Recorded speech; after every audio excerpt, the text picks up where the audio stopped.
Una ruota che spunta dai fitti arbusti, poi la scoperta che poco distante c'è una macchina. L'allarme è lanciato intorno alle 7:30 del mattino da un passante a bordo dell'auto senza vita Angelo Loprete, 20 anni, compiuti lo scorso 9 settembre.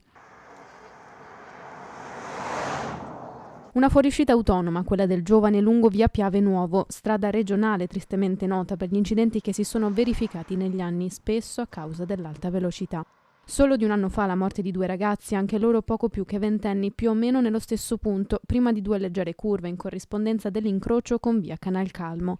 Arrivati i soccorsi, non hanno potuto fare altro che constatare il decesso di Angelo Loprete. Secondo le prime ricostruzioni, il ragazzo avrebbe perso il controllo dell'auto qualche ora prima, nella strada di ritorno da una serata.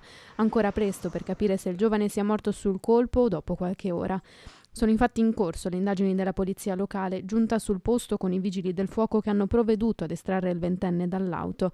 Non si conoscono le cause della fuoriuscita, quello che è certo è che il ragazzo andava a velocità sostenuta nel momento dell'impatto. Un ragazzo molto molto solare, uno di quelli che ti viene incontro proprio per chiederti come stai e per cercare un rapporto.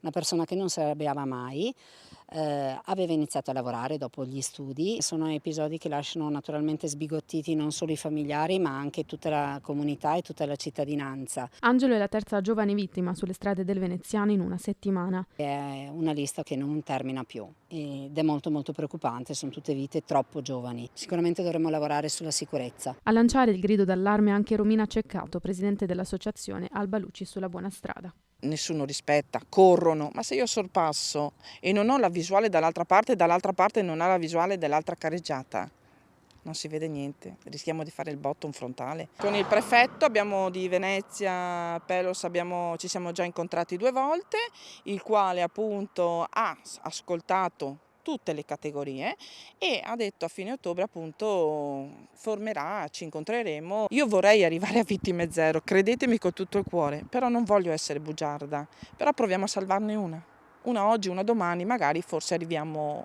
a vittime zero.